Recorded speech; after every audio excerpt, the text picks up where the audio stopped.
2nd and 4. Despite the blitz, they're still able to pick up a nice solid gain. The disadvantage of blitzing often alters the normal spacing and run fits and leaves creases like they were able to exploit right there. Now on 2nd down, this is Gurley.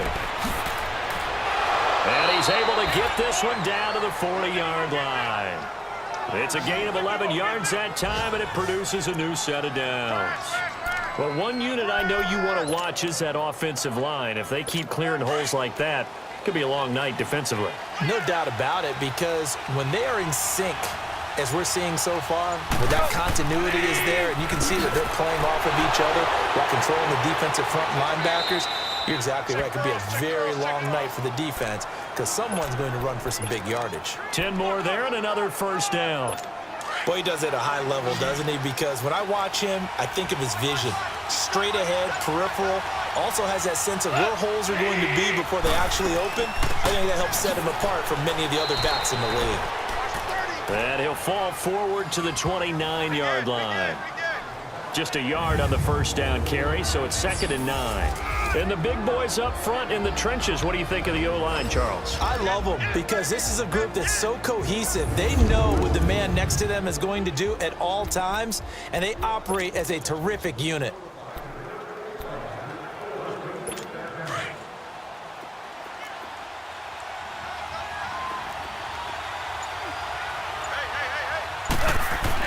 They'll try the air now with Goff. Nowhere to go here. He lost the football. On plays like this where the ball comes free, it's often unusual for the team that lost it to get it back because this is the quarterback. The ball gets away from him. Everyone else is trying to execute what they're supposed to do on offense. They're usually looking in the other direction, downfield, or have moved away from him. In this case, though, a teammate is able to come up with the ball. 3rd and long. It's gone. Over the middle. That's hauled in by Cup. And he works it to the 30-yard line here, right at the 30. It'll be a gain of 8, but it also lead to a 4th down. They didn't get the 1st down, but I have to say I do like the call. I like what they were trying to do. Try and hit your receiver on the run and see if he can pick it up. Keep it on his feet, get a little rack yardage. Yeah, but a nice job defensively to get to him and keep him short of the 1st. And this is right down the middle as he puts it through. And the Rams have the first points here. It's 3-0. So chalk that down as an 8-play drive capped with a field goal. Yeah, as a friend of mine used to say, they were moving and grooving for a while, but they couldn't keep the momentum going enough to get a touchdown out of it. Yeah, some might have returned that one. He won't. He'll go down to a knee, and they'll start the drive from the 25. The 49ers offense now, they get set to head back on the field and hoping to do better than they did their last possession when they punted the football. Appeal to the vanity of your offensive line. Tell them that they control your fate. Leverage guys. Win the line of scrimmage. If you do that, you start to win 1st down. You win 2nd down. And guess what? You start accumulating 1st downs. And that's what they need in order to not punt the ball again. And they work this well upfield across the 45. 23 yards on the play. And another thing that makes the comeback route really effective is that oftentimes after you've made the initial move, receivers breaking away from the defensive back, and that makes it a really tough play to defend. A nice chunk of yardage picked up there. So one play, and they're already just shy of midfield. Hurry up, here we go. 3-19. Now on 1st down, he'll drop to throw it. And he will find Scott on the right side complete. 19 yards that time for number 19. All that practice time came to fruition on that play. All those timing routes that they work on through training camp, OTAs, minicamp, and just regular season, they got it done on that one. An outcut, ball was delivered, and picked up the completion.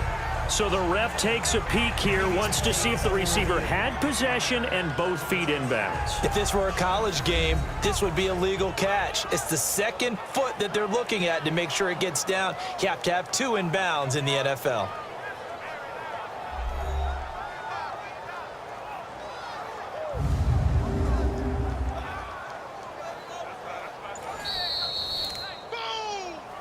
After reviewing the play, the ruling on the field is reversed.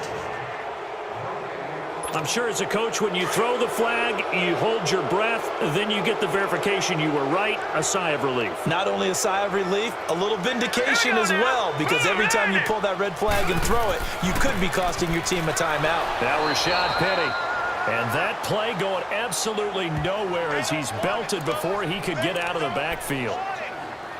Good opening quarter for him. Remember, he had the sack earlier. Now a tackle for loss, another tackle for loss. He's really making it tough on the play caller, though, isn't he? Because it's one thing to try and adjust when a guy is disrupting your running game. But when he's messing up your passing game as well, they may have to devote at least a second guy to him to try and keep him away from their plays. And he'll be taken down at the 44-yard line. They'll get 10 there, but it leaves them just short for 4th down. Well, it looks like they got what they wanted. They got the completion, but they weren't able to break any tackles or gain nearly enough yardage to pick up the first down. Now to be 4th and short. Back to throw here. Over the middle, that's caught by Scott. And he's going to get this inside the 30. A defensive breakdown allows a pickup of 16 on 4th down. I remember in pregame when we were talking to him on the field, and he took his gloves off and showed us his fingers.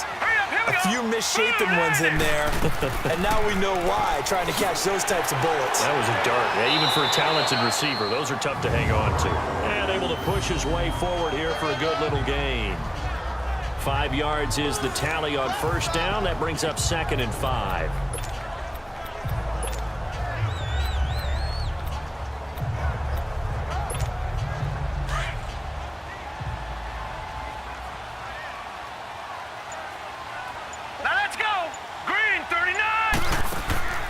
On play action, they'll throw.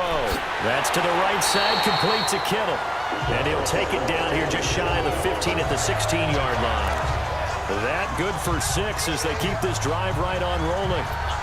When an offense reads blitz, doesn't matter where it's coming from, tight ends know that they become a big part of the passing game because they should be an easy outlet when all those extra bodies are trying to get to the quarterback. A hot route, so to speak. 49ers with their first trip to the red zone thus far. They come up 1st and 10 at the 16. And that is, I think he caught it. He did, but they'll say out of bounds. It'll be incomplete. He was trying to get it to George Kittle, his tight end. And now it's 2nd down. And that's one he's got to be happy to have back. There wasn't a hole open in the zone. You'd have to think on early downs like that 1st down there, need to be a little bit more careful. Yeah, fortunately for him, got a couple more downs to play with. They'll run it now out of the gun. And he's got this one down to the 10. 2nd down, a little more productive than 1st. 7 yards on the gain. It gets him to 3rd and 3 now. Well, this play sequence was really kind of called in reverse. Incomplete pass on 1st and 10. Nice run on 2nd and 10 when probably everyone was expecting them to throw the football. Now, if you're the defense, what are they going to do on 3rd down? You're a little off balance. Here we go. Green. Looking to throw. And he's got it. And he fumbled it. It's on the ground. And the Rams have got it back. No coach or team's ever happy when someone has a turnover, but if there's ever a good time to do it, preseason. Yeah, right now. You know that come regular season, he's going to be ready to go, and maybe he'll remember, yeah, I don't want to do this when it comes time for the games to count. Following the fumble recovery, Goff. And he'll toss this one incomplete. Seeing no options, he throws it away. And the 49ers on the defensive side of the football. However you measure DeForest Buckner, 6'7", 6'8", it really doesn't matter. He looks like a basketball power forward, and the one thing that he always focuses on and concentrates on is leverage. How does he drop his pad level so he can get down there and compete with the blockers of the NFL?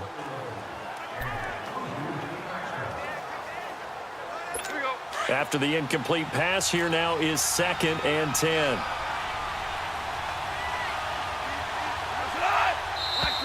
And now some motion before the snap. And this will be our first penalty of the night's proceedings. Ball start, offense. So this will be accepted as it moves the offense backwards. Still 2nd down. And that false start penalty certainly not helping their cause here. 2nd down and long.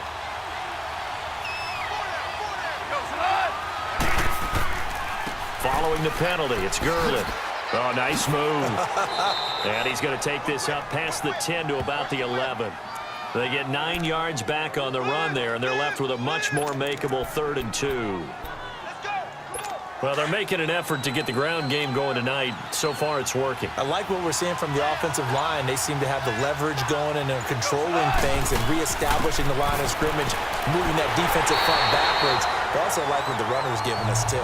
It appears that he's been waiting all day long to get out here and take off. Well, at least he was able to break that initial contact, or it could have been a loss. Yeah, give credit to the defensive player, though. What did he do? Made him slow down, slow up his feet, and allowed the rest of the guys to get there to finish him off. A very good return that time. 18 yards. And the Niners will go on offense. 1st and 10. And San Francisco gets set to go here. And this is a unit that, to be frank, doesn't look like they've woken up yet. I mean, a punt and a turnover on their first 2 drives. And I think the game's starting to take shape a little bit now. And I'm going to take it into the basketball world. When you're having trouble scoring or moving the ball in basketball, what do? Get it to their best player, right? Find a matchup, create it, exploit it, and try and move the football. I know when I was a kid, I always got real excited when I saw those lateral-type runs. But the best backs that made it happen, they put a foot in the ground and just go. That didn't happen there. That play got swallowed up. So now they have to contend with 2nd and 13 after the first down run goes backwards.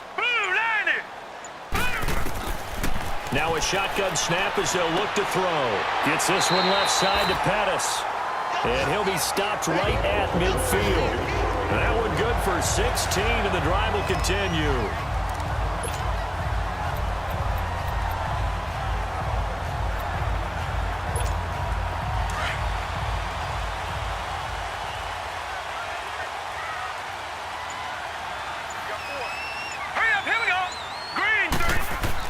Penny, a first down carry.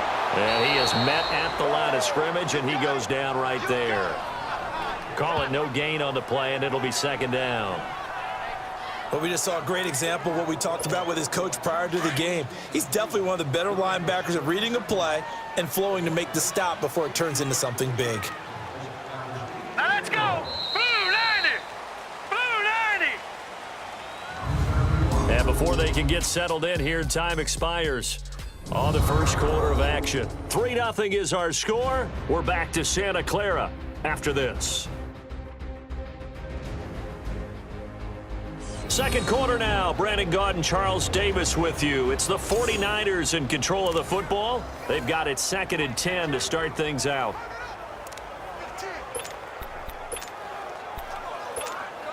The rush defense stout on first down. Here's 2nd and 10 from the 20. And here comes throw number 1 for the backup QB. He's going to rifle one deep left side. And they went for a big play through the air on 2nd down. Couldn't connect. Now it's 3rd. Sure, that pass was incomplete as they made an attempt to get a big one downfield. But that's okay because the second part of that is if you don't get the completion, at least you've told the defense you're trying to stretch them out a little bit, and they may have to change accordingly. The Niners on 3rd down. 0 for 3 to this point. They could use a conversion. This is 3rd and 10. They'll drop to throw. He's going to loft one deep left side here. It's caught at the 10. Touchdown, 49ers. DJ Chark, 50 yards. And the Niners are able to cash in for 6. And he showcased his blazing speed on that one. Was he wearing football cleats or track spikes? Because he was gone. Big-time play, and just think about what that does if you're a receiver on the team with him. Well, that's got to open things up for you as well, because if I'm a defense, I've got to get back deeper and deeper in order to keep him in front. But I'm not sure how many can actually keep him in front with that speed.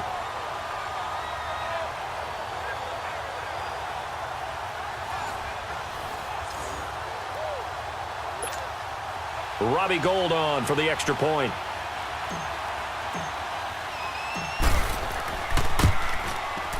Gould able to tack on the extra point, and that makes it a 7-3 lead. The drive summary that time, 5 plays. And the end result for the 49ers.